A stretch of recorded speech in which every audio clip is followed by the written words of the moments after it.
everybody, welcome back to my channel. My name is Linda and welcome to today's video. So today's video I'm going to talk about fear and anxiety. So I was thinking about what to talk about in this video and I was just like, I have come a long way and I have fought a lot with anxieties and fear, and I think I'm in a better place, or I'm in a good place to speak about it, not from a guru's perspective but from an experienced perspective, because what I have found out is that we all experience fear, either knowingly or unknowingly, and we can't really overcome fear if we don't understand what fear is or how bad it can work against us. And fear can manifest in so many ways that we just take as a normal routine. For example, for me, it was anxiety. I used to get a lot of anxiety attacks. I will think of the unknown. I will be scared of the unknown. I will start, just trembling and thinking something bad is going to happen. And I fought that for a very long time. It can also manifest through depression, and we all know what depression is and how bad depression can make someone feel or look or even end up doing.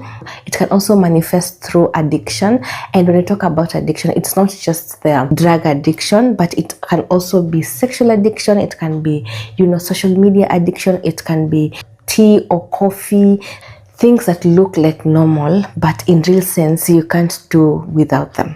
When it comes to fear, I believe that the devil knows where to really press on for him to attack you. And you can look at an example of, for example, Job in the Bible. For those who read the Bible, Job said that what I feared the most has happened to me. He really feared something happening to the kids, and the devil knew exactly where to press in order to attack Job. I'm going to talk about 3 ways that I myself did, or what I think you can do for you to fight fear. Because trust me, when you start being tormented by fear, that is a spirit. It's no longer just fear of being afraid to do something, but it becomes a spirit that lives within you. Number 1, know your triggers. Know what triggers you.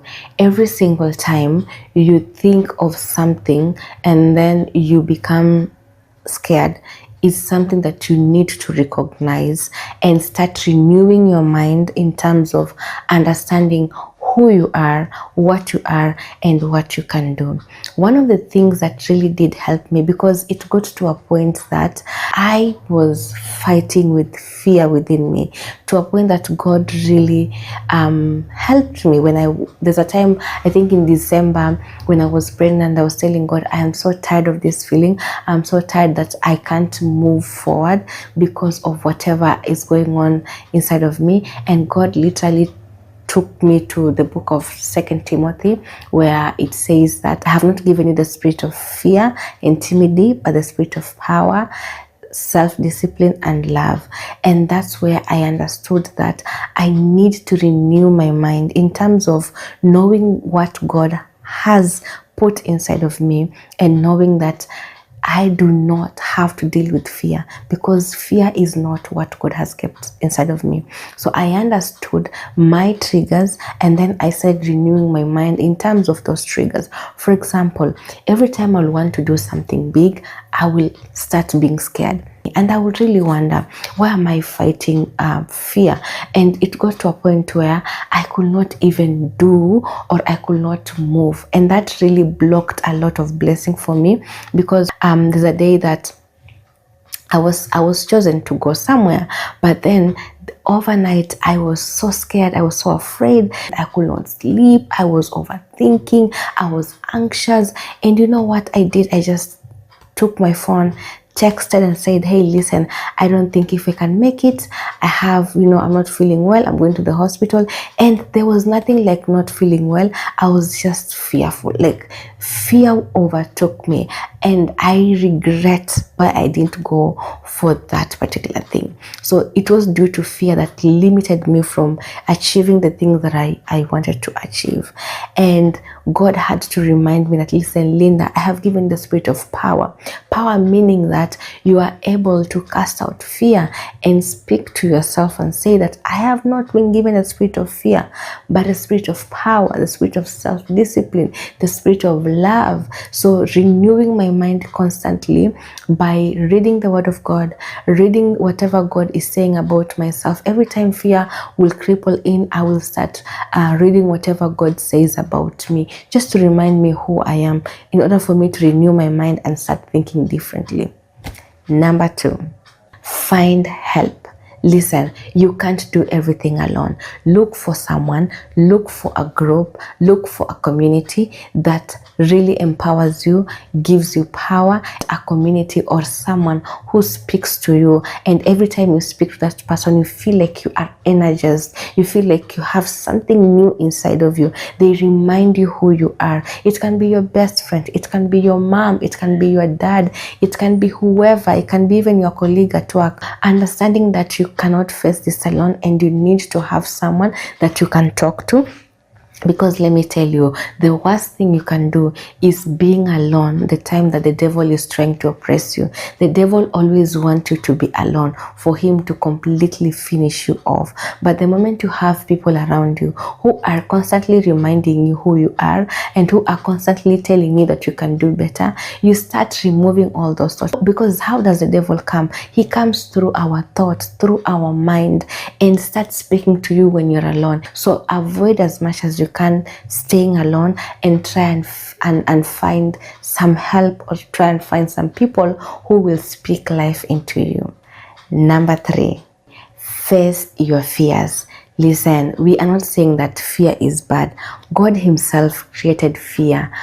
So you need to know that God has given you fear, but the spirit of fear comes from the enemy. Fear in itself is a good thing, and I will not tell you not to have fear, because fear saves you a lot more. You know, fear is there to protect us in so many things. Imagine you living a life where you are not fearful. You just go. Even for the little baby, they start experiencing the urge to be fearful when growing up. You know, sometimes they will touch something hot, and then next time they won't touch it because they're now fearful of that particular thing. So imagine a life without fear. It's impossible. So God himself created fear, but then the spirit of fear comes in by the enemy. And that's why God reminds us that he has not given us the spirit of fear, but the spirit of power, of self-discipline, and of love. So God says that he has given us the spirit of love. And that is where my next point comes in. Practice the spirit of love. Listen, the Bible in itself says this: there is no fear in love. Perfect love casts out all fear. Let's learn to love ourselves, love others, because when you love yourself, you are not afraid. For example, when you love yourself and know that you deserve better, you'll not be afraid to stand up on that podium. You'll not be afraid to stand up on that speaking engagement. You'll not be afraid to stand up in those crowds to speak, because you know who you are and you love yourself and you know that you deserve better and you can do better. You stand up because of the love that you have for yourself.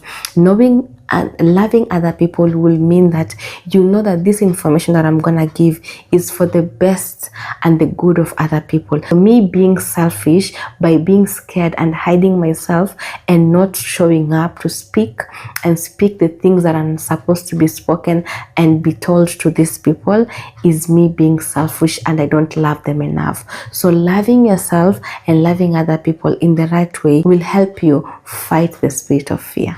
When we operate in the spirit of fear, you tend to think of the negative. But when you operate in the spirit of love, there's no time that you'll think about what will happen wrong, who will say what, who will do what, something will go wrong, because that comes from the enemy. The spirit of love allows you to think of, what if I don't? What if they are waiting for me? What if I have some good things coming on my way? What if this conversation that I'm gonna talk to these people will open my door? You start thinking from an abundance perspective. You start thinking from a positive mind. Ask yourself today, when you are afraid, are you being afraid from a place of fear or a place of love?